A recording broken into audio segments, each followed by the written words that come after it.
Mi nombre es Nehemías, y esta es mi historia. Es la historia de cómo yo, un simple copero, me convertí en un hombre de gran influencia y restauré la ciudad de Jerusalén. Debes entender que soy un hombre lejos de mi hogar. Hace muchos años, mi pueblo fue capturado y exiliado de Israel por años. Mi pueblo pecó contra Dios y no se arrepintió cuando Él nos reprendió. Nuestro exilio vino por mano del rey Nabucodonosor, rey de Babilonia. Invadió Israel 3 veces, capturando y llevándose gente cada vez.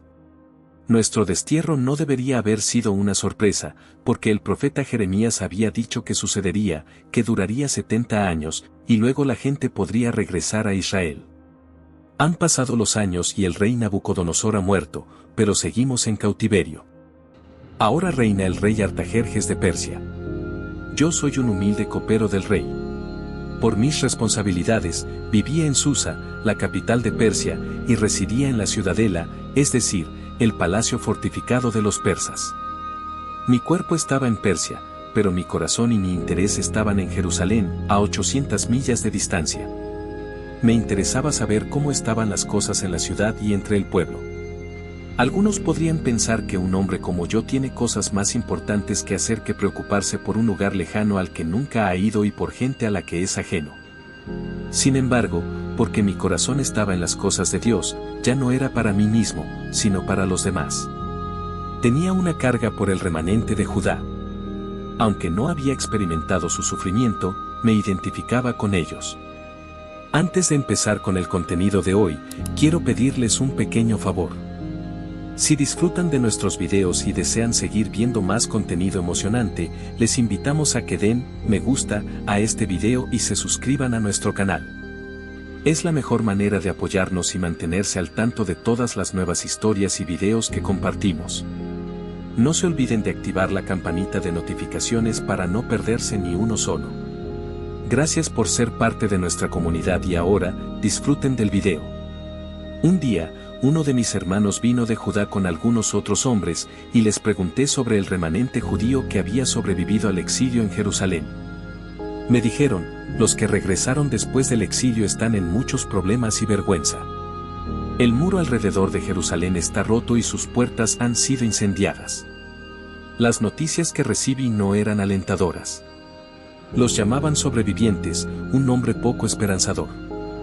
El mal estado del pueblo y el mal estado de los muros de la ciudad iban de la mano. La verdad es que una ciudad sin murallas estaba completamente expuesta a sus enemigos y era fácil de atacar. No tenían defensa ni forma de mantenerse a salvo. Una ciudad sin murallas siempre era vulnerable y no podía proteger a las personas ni a los bienes. Si algo era valioso en una ciudad sin murallas, podía ser fácilmente robado porque no había defensa que lo detuviera. Las personas que vivían en una ciudad sin murallas siempre estaban preocupadas, porque no sabían cuándo serían atacadas y dañadas. Cada hombre siempre está preocupado por sus seres queridos.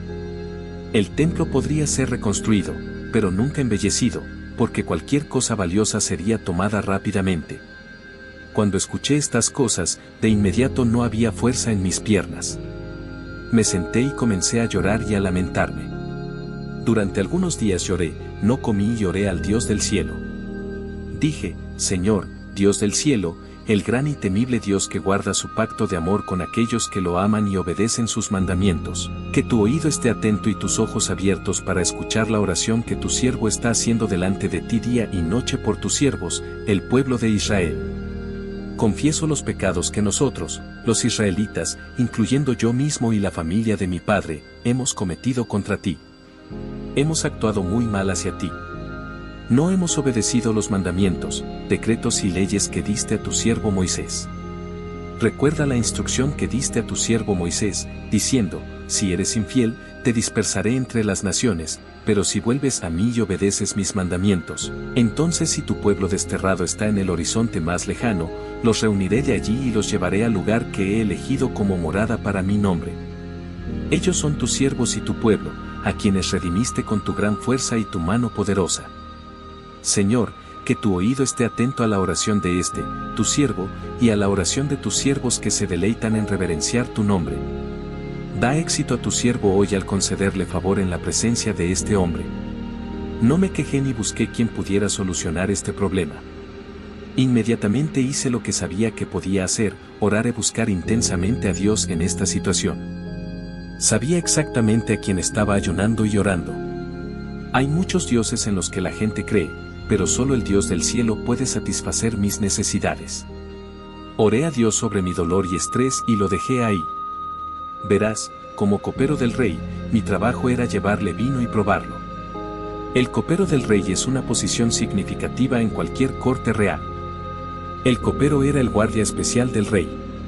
Probaba el vino y la comida antes que el rey para que nadie pudiera envenenarlo. El copero tenía que ser un hombre en quien el rey pudiera depositar mucha confianza. El copero tenía que ser un hombre de carácter fiel e impresionante en quien el rey pudiera depositar una tremenda cantidad de confianza. Si el copero pudiera ser vuelto contra el rey, sería fácil asesinarlo. Era natural que al copero frecuentemente se le pidiera su opinión sobre diferentes asuntos que se presentaban ante el rey. Después de orar y esperar durante 4 meses, finalmente obtuve una respuesta. Llegó el día en que todo cambiaría para mí y mi pueblo. Mi rostro estaba triste mientras lamentaba por Jerusalén. Esta fue la primera vez que el rey me vio triste, así que me preguntó, ¿por qué tienes esa tristeza en tu rostro cuando no estás enfermo? Esto no puede ser más que tristeza en el corazón. En la corte del rey, estar triste estaba en contra de las reglas. Esto era cierto en muchas cortes reales. La idea era que el rey era una persona tan grandiosa que simplemente estar cerca de él te haría olvidar todos tus problemas. El rey podría haber pensado que estaba gravemente insultado cuando me vio triste. Cuando el rey dijo, esto no es más que tristeza en el corazón, supe que el rey había notado mi tristeza y que el rey lo tomaba en serio. Las siguientes palabras del rey fácilmente podrían haber sido, fuera su cabeza. Estaba muy asustado, pero le dije al rey la honesta verdad. Viva el rey para siempre. ¿Por qué no debería mi rostro lucir triste cuando la ciudad donde están enterrados mis antepasados yace en ruinas y sus puertas han sido destruidas por el fuego? El rey me dijo, ¿qué es lo que deseas? Estaba petrificado porque sabía que iba al rey por algo significativo. Mucho dependía de lo que sucedería en respuesta a esta pregunta. Esto podría cambiarlo todo. Entendí que no era mi lugar cambiar el corazón del rey. Oré y lo dejé en manos del Señor. Después de mi rápida oración, respondí al rey. Expliqué por qué estaba triste. Jerusalén era una ciudad destruida y deshonrada. La respuesta del rey no fue fuera su cabeza, sino ¿qué puedo hacer para ayudar? Sabía que las 4 meses de oración habían sido respondidas.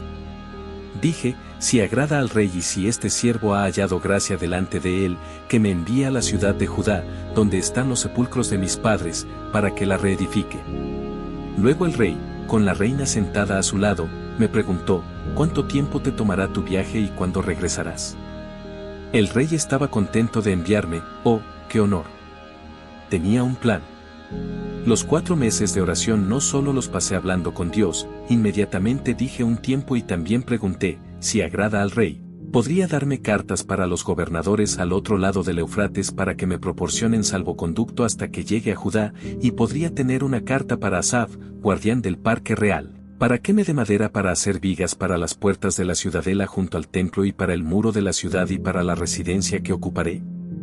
Sabía que necesitaría cartas de paso seguro del rey. Sabía qué tipo de materiales se requerirían. También sabía qué trabajo se necesitaba hacer. Las puertas de la ciudadela, el muro de la ciudad, la casa que ocuparé. No necesitaba tiempo para hacer más planes. Los 4 meses fueron suficientes. El rey concedió mis peticiones. La mano generosa de mi Dios estaba claramente sobre mí, esto solo puede ser el poder del Señor en acción. Todo estaba ahora listo para partir. Después de esto, viajé a los gobernadores de la región al otro lado del Eufrates para entregarles las cartas del rey. El rey también había enviado oficiales y jinetes conmigo del ejército. Estaba listo. También tenía suministros sustanciales de madera del bosque del rey. Verdaderamente, el rey de Persia había respondido a mi invitación. Sin embargo, este también fue el comienzo de enormes dificultades que tenían el potencial de arruinarlo todo. En la estación del gobernador, conocí a estos dos enemigos de Jerusalén y de cualquiera que se preocupara por el bienestar de la ciudad, Sanbalat el horonita y Tobías el amonita. Estaban extremadamente preocupados por el hecho de que alguien había venido a verificar el estado de los hijos de Israel y ver cómo estaban. Mientras Jerusalén fuera débil y vulnerable, a estos dos no les importaba. Aunque el templo estuviera allí y se llevara a cabo la adoración, eso estaba bien siempre y cuando el pueblo de Dios no fuera fuerte, seguro y libre de estrés. Pero eso no me detuvo de ir a Jerusalén. Esta oposición no llegó en el corazón, no en la etapa de visión, no en la etapa de oración, no en la etapa de planificación, sino cuando comenzó el progreso. Fui a Jerusalén con un gran sueño, mucha esperanza, mucha oración y mucha ayuda del rey. La gente me habría notado cuando llegué a Jerusalén con una escolta militar y madera del bosque del rey de Persia, pero no dije nada sobre mi tarea hasta que llegó el momento. Después de 3 días en Jerusalén, me fui con algunas otras personas en medio de la noche. Estaba aquí. Por primera vez en mi vida, estaba en casa. De noche, salí por la puerta del valle examinando los muros de Jerusalén, que estaban derribados, y sus puertas, que habían sido destruidas por el fuego. Sabía que no podía comenzar a reconstruir los muros hasta que viera cuán mal estaban las cosas. Podría haber pensado en todo lo bueno de Jerusalén. Nos vimos obligados a abandonar Judá, pero ahora estábamos de vuelta allí. Construyeron el templo. Había sacrificios y adoración. Aunque el progreso era lento, estaba sucediendo. Había mucho por lo que estar agradecido en Jerusalén, pero a veces tienes que mirar lo que está mal, que es lo que hice. Los funcionarios no sabían dónde había ido ni qué estaba haciendo porque hasta ahora no había dicho nada a las personas allí, sacerdotes, nobles, funcionarios o cualquier otro que estuviera haciendo el trabajo. La gente y los líderes de Jerusalén no se sentaron simplemente a esperar a que llegara un héroe y reconstruyera sus muros. Lo más probable es que hubieran aceptado que era imposible. Parecía que nadie podía resolver un problema de 100 años. Años atrás, cuando alguien lo intentaba, los enemigos simplemente los detenían, así que vivían con ello. Entonces les dije, vean la aflicción en la que estamos, Jerusalén está en ruinas y sus puertas han sido consumidas por el fuego. Vamos, reconstruyamos el muro de Jerusalén para que ya no estemos en oprobio. Cuando vine y expliqué la visión para reconstruir los muros a los líderes de la ciudad, hubo una tremenda importancia en la reunión. Era imposible completar la tarea solo y habría estado en serios problemas si los líderes no me respaldaban.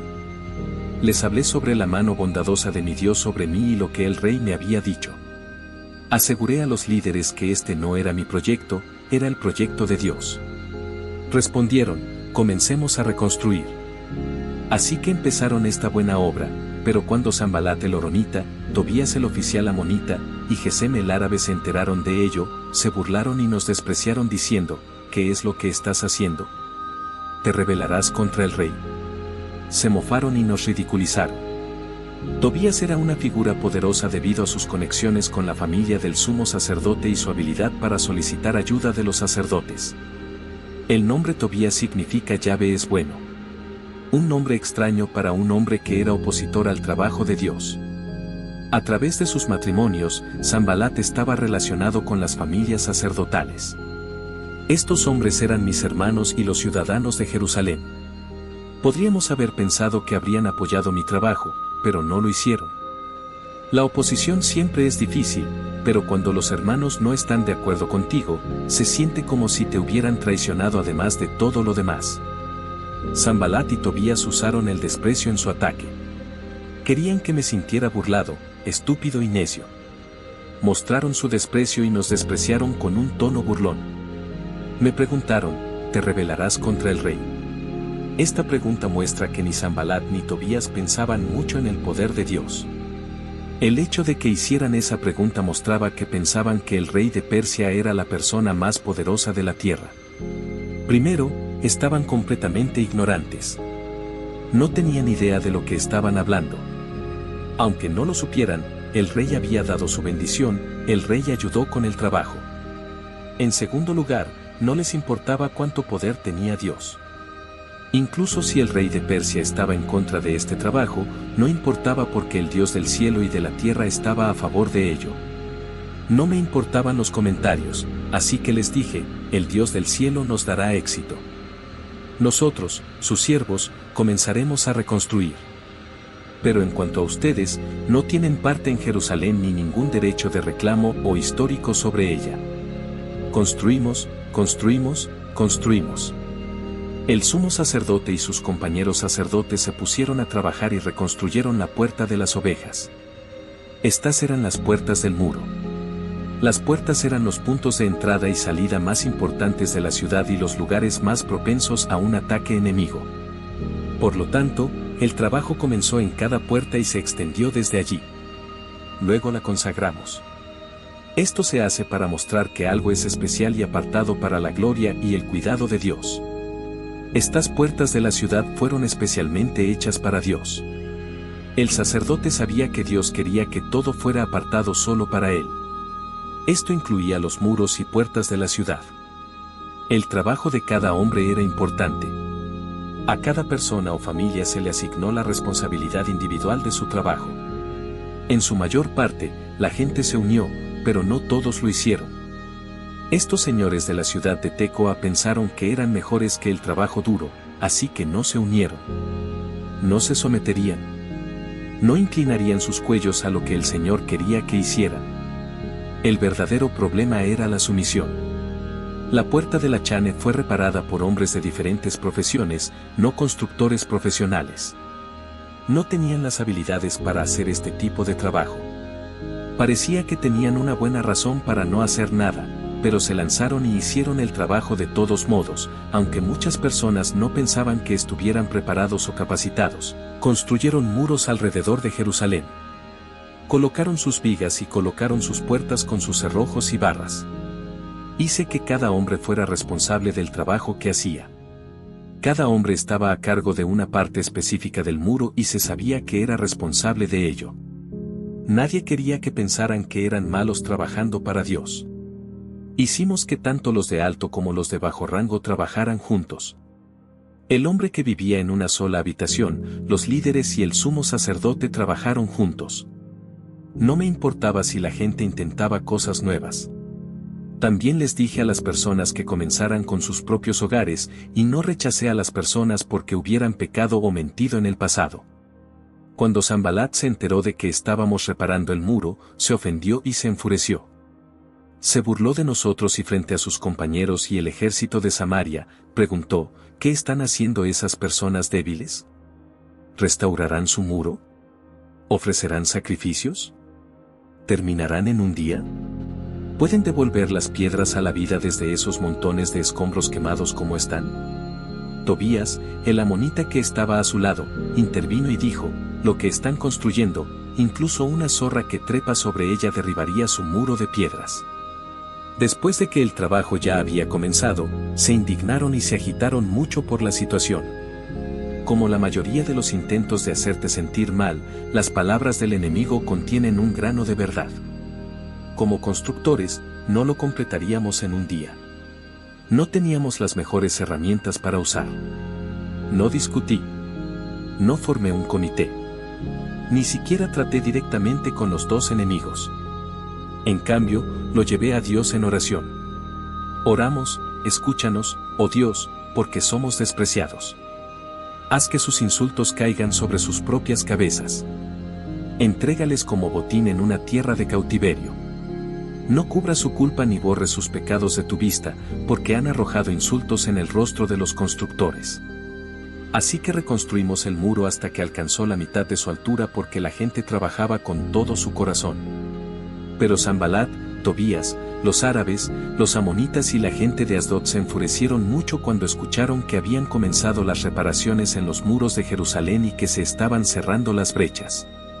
Todos conspiraron juntos para venir y luchar contra Jerusalén y provocar problemas contra ella. Ahora, en lugar de simplemente quejarse o burlarse de mí, hicieron amenazas y planes de violencia. Esto era serio. El muro se construyó para proteger contra ataques violentos, pero ahora parecía que el muro mismo podría causar un ataque. La gente podría haber tenido miedo y preocupación de que todo su arduo trabajo fuera en vano. Querían crear confusión entre el pueblo de Dios. Las personas confundidas nunca avanzarán y cumplirán la obra de Dios. Por lo general, están confundidos porque están distraídos por los trucos de sus enemigos en lugar de enfocarse en Dios y sus promesas. Sin embargo, oramos a nuestro Dios y, debido a ellos, establecimos una guardia contra ellos día y noche. No dejaríamos de orar a Dios por nada. Podríamos haber renunciado, pensando que Dios no estaba respondiendo nuestras oraciones porque los ataques seguían ocurriendo, pero teníamos más fe en Dios que eso. Estaba decidido a no dejar que la seguridad del día o el sueño de la noche me impidieran el trabajo. Esto envió un mensaje poderoso. Envió un mensaje al pueblo de Dios diciendo, estamos comprometidos. Esto funcionará porque Dios está con nosotros y nos ayudará a superar cada problema. Envió un mensaje a los enemigos de que no serían victoriosos en sus esfuerzos. El trabajo que Dios ha comenzado no puede ser detenido, ya que ya está en progreso. No importa si significa noches sin dormir o días cansados, porque estamos dispuestos a hacer lo que sea necesario para completar la tarea. Envió un mensaje a Dios. Confiamos en ti y nuestra fe es una fe viva, una fe de acciones, no solo palabras. Te amamos y confiamos en ti, Señor. Por otro lado, las dificultades no cesaron. Además de las dificultades que vinieron desde afuera, también hubo dificultades que vinieron desde adentro. Judá dijo, la fuerza de los trabajadores está fallando, y había tanta basura que no podíamos construir el muro. Judá se suponía que era la tribu con más fuerza y valentía. Era la tribu que producía reyes poderosos. El hecho de que esta palabra se originara de la tribu de Judá sirvió tanto como un obstáculo único como una fuente de desaliento. El punto intermedio es un lugar peligroso. Queda mucho por hacer, pero la fatiga se instala porque ya se ha hecho mucho. La tarea aún no ha terminado. Reconstruir los muros requería no solo construcción, sino también limpiar y llevarse la basura que se acumulaba durante el proceso. Los restos de los muros que yacían en desorden durante 100 años se habían convertido en un punto de recolección para todo tipo de basura. Limpiar la basura no era una opción, tenía que hacerse. Las partes destruidas del muro y la basura acumulada tenían que ser eliminadas para que los muros pudieran ser reconstruidos sobre sus cimientos. Los muros no se mantendrían si no lo hacían, y nuestro adversario dijo, ni sabrán ni verán nada hasta que vengamos a su medio y los matemos y hagamos que cese la obra. Las cosas ya estaban en mal estado y los trabajadores desanimados sentían ganas de rendirse.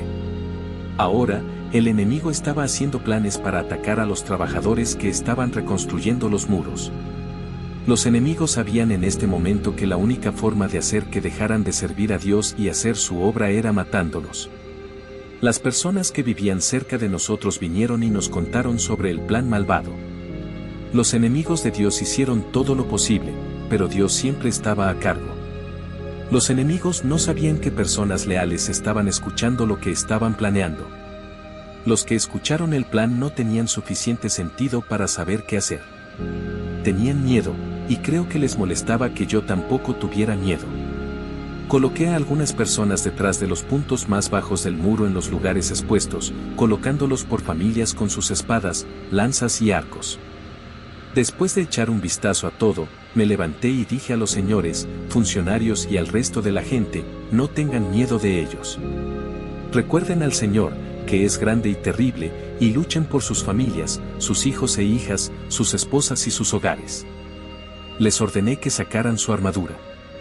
Era hora de tomarlo en serio, de ponerse la armadura completa y prepararse para luchar con todos los recursos a nuestra disposición. Miré el panorama general.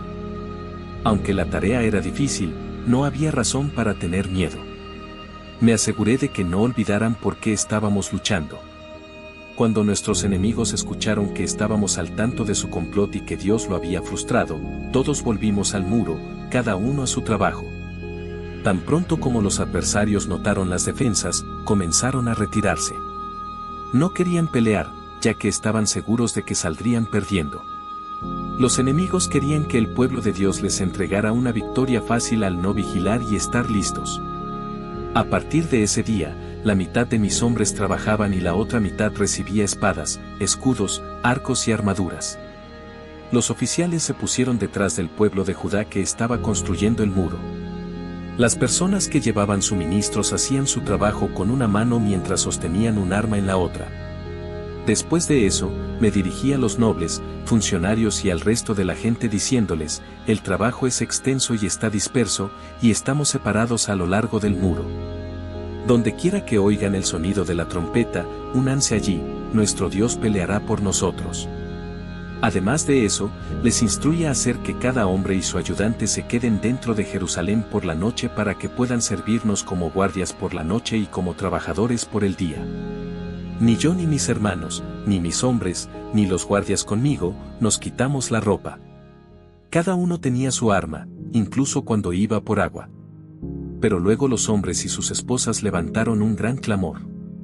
Algunos decían, nosotros y nuestros hijos e hijas somos numerosos. Para que podamos comer y mantenernos vivos, debemos conseguir grano. Otros decían, estamos hipotecando nuestros campos, nuestras viñas y nuestras casas para conseguir grano durante la hambruna. Hemos tenido que pedir prestado dinero para pagar los impuestos del rey sobre nuestros campos y viñas. Mi historia no trata sobre dinero. Sin embargo, los problemas de dinero afectaron directamente el trabajo de reconstrucción. La gente tenía problemas de dinero porque trabajaban duro en los muros y no dedicaban el mismo tiempo a proveer las necesidades de sus hogares. La gente tenía problemas de dinero porque había una hambruna que hacía que los alimentos fueran más caros. Y era tan caro que algunos hipotecaron sus propiedades para conseguir comida. La gente tenía problemas de dinero porque el gobierno los seguía grabando a pesar de que no estaban trabajando tanto y el costo de vida aumentaba. Estos impuestos no eran culpa de quienes perjudicaban. Ni yo ni la gente actuábamos como si estos impuestos fueran injustos. Sin embargo, seguían siendo una dificultad. La gente tenía problemas para llegar a fin de mes ya que los préstamos que habían tomado para llegar a fin de mes llevaban intereses, y algunos de ellos habían incumplido sus pagos. Como resultado de esto, algunas personas se vieron obligadas a entregar a sus hijos a sus acreedores para trabajar como sirvientes para pagar sus deudas. Los adinerados estaban aprovechando la crisis como una oportunidad para lucrarse a expensas de los menos afortunados, cobrando tasas de interés del 12% anual. Si yo y mi gente no encontrábamos una manera de hacer lo que Dios quería que hiciéramos con respecto a nuestro dinero y problemas financieros, la obra de Dios se habría detenido sin que un solo flechazo fuera disparado por los enemigos de Dios. Así que convocé una gran reunión para tratar con ellos y dije, hasta donde sea posible, hemos rescatado a nuestros compatriotas judíos que fueron vendidos a los gentiles. Ahora, ustedes están vendiendo a su propio pueblo, solo para que nos lo vendan de vuelta. Se quedaron callados porque no encontraron nada que decir. Mis camaradas y yo comenzamos a dar préstamos de dinero y grano a los locales, y les dije a los nobles que dejaran de cobrar intereses. Instruí que devolvieran sus campos, viñedos, olivares y casas y los intereses que les estaban cobrando. Todos estuvieron de acuerdo y dijeron, lo devolveremos y no exigiremos nada más de ellos. Haremos lo que dices. Así que convoqué a los sacerdotes y hice que los nobles y funcionarios juraran cumplir lo que habían prometido. También sacudí los pliegues de mi túnica y dije, de esta manera, que Dios sacuda de su casa y posesiones a cualquiera que no cumpla esta promesa. Así sea sacudido y vaciado. Ante esto, toda la asamblea dijo, amén, y alabaron al Señor. Y la gente hizo lo que habían prometido. Poco después de esto, fui nombrado gobernador de Judá, aunque ni yo ni mis hermanos nunca tocamos las raciones del gobernador. Los gobernadores anteriores grababan mucho al pueblo, extrayendo 40 siclos de plata de ellos además de las cuotas habituales de alimentos y bebidas. Sus asistentes también se ensañaban con la gente. Pero por reverencia a Dios, no actué así. En cambio, me dediqué al trabajo en este muro. Todos mis hombres estaban allí reunidos para la obra. No adquirimos ninguna tierra. Además, había 150 judíos y funcionarios cenando en mi mesa. Cada día, se preparaba un buey, 6 ovejas selectas y algo de aves de corral para mí, y cada 10 días, un abundante suministro de vino de todo tipo. A pesar de todo esto, nunca exigí la comida que se suponía que debía ser entregada al gobernador, ya que las demandas que se les imponían a estas personas eran tan grandes.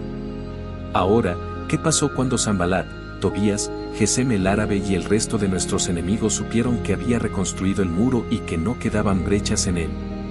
Aunque en ese momento, no había colgado las puertas y las puertas. Sanbalat y Gesem me enviaron un mensaje diciendo, ven, reunámonos entre las aldeas en la llanura de Ono. Pero pensaron en hacerme daño. Pude ver más allá de las apariencias externas.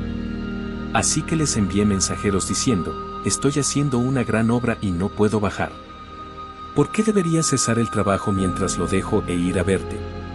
Pero me enviaron este mensaje 4 veces y les respondí de la misma manera. Usando el discernimiento, no solo evitaría su trampa, ni siquiera me distraería de mi trabajo. Fui persistente en mi discernimiento. Luego, Sanbalat envió a su siervo a mí como antes, por 5ª vez, con una carta abierta. En ella estaba escrito, se informa entre las naciones, y Gesem dice, que tú y el pueblo planean rebelarse. Por lo tanto, según estos rumores, estás reconstruyendo el muro para que pueda ser su rey, y también has nombrado profetas para proclamar acerca de ti en Jerusalén diciendo, hay un rey en Judá. Ahora estos asuntos serán informados al rey. Así que ven y consultemos juntos. Entonces le envié diciendo, no se están haciendo tales cosas como dices, sino que las inventas en tu propio corazón. Luego todos trataron de hacernos temer, diciendo, sus manos se debilitarán en el trabajo y no se hará. Ahora, por lo tanto, oh Dios, fortalece mis manos. No pronuncié una defensa elaborada tratando de probar que Sanbalat estaba equivocado punto por punto, no iba a perder mi tiempo. No satisfaces a hombres como Sanbalat con hechos, explicaciones y evidencia. Los satisfaces cediendo a sus demandas, y me negué a hacer esto. Sanbalat no sería derrotado diciéndole que era un mentiroso. Tuve el discernimiento de que la estrategia de difamación se trataba completamente de miedo, y no me rendiría a él. Ningún enemigo puede hacernos temer. Todo lo que pueden hacer es intentar hacer que elijamos el miedo, pero depende de nosotros rechazarlo. Sin embargo, los intentos de asesinato no terminaron. Cuando fui a la casa de Semaías, que estaba confinado en casa, dijo, vamos a reunirnos y refugiarnos juntos en la casa de Dios dentro del templo y cerremos las puertas del templo porque vienen a matarte y vienen a matarte por la noche. Pero yo dije, ¿debería un hombre como yo huir con miedo y esconderme? ¿Debería alguien como yo entrar en el templo para refugiarse y salvar su vida? No lo haré. Semaías intentó infundirme miedo y convencerme de desobedecer a Dios como resultado de este miedo. El templo estaba fuera de límites para todos los que no fueran sacerdotes, lo que me incluía a mí. Si hubiera seguido el consejo de Semaías, habría estado desobedeciendo a Dios y pecando contra él. Me di cuenta de que Dios no lo había enviado, sino que el enemigo lo había comisionado para hacer una profecía en mi contra. Había sido contratado para intimidarme para que cometiera un pecado al hacer esto, y luego me darían un mal nombre para desacreditarme. Cuando se corrió la voz de que el muro había sido terminado, los países vecinos fueron golpeados por el miedo y perdieron su confianza al enterarse de que había sido construido con la ayuda de nuestro Dios. La cantidad de tiempo que fue necesaria para completar la tarea fue sorprendentemente breve. Después de haber caído en el abandono más de un siglo antes, los muros fueron reconstruidos en tan solo 52 días. ¿Por qué no se había hecho el trabajo en los más de 100 años anteriores? No fue que nadie viera el problema, no fue que no se desearan muros. La destrucción de los muros de Jerusalén fue presenciada por muchos, y todos sabían cómo afectaba a los residentes de la ciudad. Sin embargo, nadie pasó nunca del deseo de que Jerusalén aún tuviera muros. Cuando se terminó el muro, sus enemigos quedaron muy desalentados. Es glorioso desanimar a los enemigos del pueblo de Dios y dejarlos desanimados por un tiempo. Nuestros enemigos se desanimaron no solo porque el muro estaba terminado, sino especialmente porque era evidente que Dios hizo la obra. Los fuertes y seguros habitantes de Jerusalén fueron un testimonio para las naciones vecinas. Sin embargo, los nobles de Judá no tuvieron problemas en ser amigos de tal hombre porque tenía lazos familiares con muchos en la tribu de Judá. Además, los nobles de Judá estaban enviando muchas cartas a Tobías, nuestro enemigo opuesto al muro, y las respuestas de Tobías seguían llegando a ellos. Muchos en Judá estaban bajo juramento hacia él. Seguían informándome de sus buenas acciones y luego le decían lo que yo decía, y Tobías enviaba cartas para intimidarme. Después de que se reconstruyera el muro y yo hubiera colocado las puertas en su lugar, se nombraron a los porteros, los músicos y los levitas. Los levitas y los cantantes estaban allí para guiar al pueblo en la adoración. Los muros de la ciudad no fueron reconstruidos para que los habitantes de Jerusalén pudieran admirar cuán maravillosos lucían. Fueron reconstruidos para que pudieran adorar a Dios de manera aún más gloriosa y con mayor libertad que antes. Puse a mi hermano a cargo de Jerusalén junto con Ananías, quien era el comandante de la fortaleza, debido al hecho de que era un hombre honorable que temía a Dios más que la mayoría de las personas. Les dije, las puertas de Jerusalén no deben abrirse hasta que el sol esté caliente. Mientras los porteros aún estén de servicio, háganlos cerrar las puertas y asegurarlas. También nombren a los residentes de Jerusalén como guardias, algunos en sus puestos y algunos cerca de sus propias casas. Una tremenda victoria había sido ganada. Los muros fueron reconstruidos. Sin embargo, los muros no se protegerían por sí mismos. Tenía que haber guardias que hicieran bien su trabajo, y los muros tenían que ser vigilados. Las puertas debían abrirse tarde y cerrarse temprano porque la seguridad era muy importante. Ahora, la ciudad era grande y abierta, pero no había muchas personas viviendo allí y las casas no habían sido reconstruidas. Entonces mi Dios me dijo que reuniera a los nobles, los líderes y el pueblo, para que sus árboles genealógicos pudieran ser escritos. Quería que Jerusalén creciera y prosperara, pero antes de que eso pudiera suceder, debía saber quién ya estaba allí. Así como cuando recorrí los muros derrumbados, con todos estos eventos, algo grande sucedió. Hubo un avivamiento. Todo el pueblo se reunió como un solo hombre en la plaza abierta frente a la puerta del agua. Le pidieron a Esdras, el escriba, que trajera el libro de la ley de Moisés, que el Señor había mandado a Israel. Esdras era el hombre responsable de haber reconstruido el templo y de devolver al pueblo de Dios a la adoración. Yo simplemente continué con el trabajo que Esdras había comenzado. Entonces Esdras, el sacerdote, leyó ante la asamblea de hombres y mujeres y todos los que podían entender, el primer día del 7º mes. Luego leyó en la plaza abierta frente a la puerta del agua desde la mañana hasta el mediodía ante los hombres y mujeres y aquellos que podían entender, y todos los oídos de todo el pueblo estaban atentos al libro de la ley. El libro de la ley de Moisés se refiere a los primeros 5 libros de la Biblia: Génesis, Éxodo, Levítico, Números y Deuteronomio. Esta era el manual de instrucciones de Israel sobre cómo caminar delante de Dios. Y yo, el gobernador, Esdras, el sacerdote y escriba, y los levitas, quienes enseñaban al pueblo, les dijimos a todas las personas: este día es santo para el Señor tu Dios. No lloren ni lloren. Porque todo el pueblo lloraba cuando escuchaba las palabras de la ley. Luego les dijo: vayan por su camino. Coman la grasa. Beban lo dulce y envíen porciones a aquellos para quienes nada está preparado. Porque este día es santo para nuestro Señor.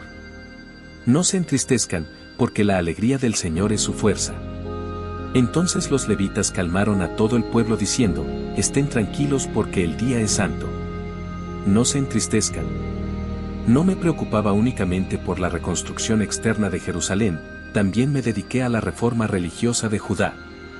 Vi una necesidad, me levanté, obtuve una imagen más clara de lo que quería hacer, hice un plan y conseguí que otras personas se unieran a mí en mi causa.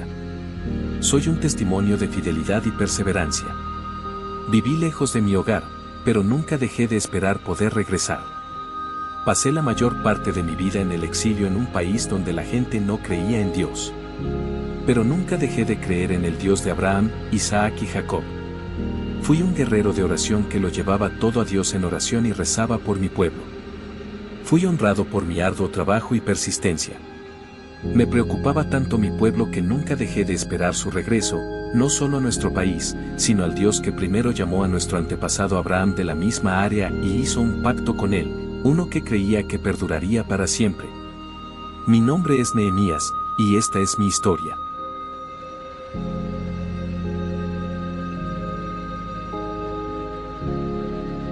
Si te gustó, deja tu me gusta, suscríbete al canal y comparte con aquellos a quienes amas. Hasta luego.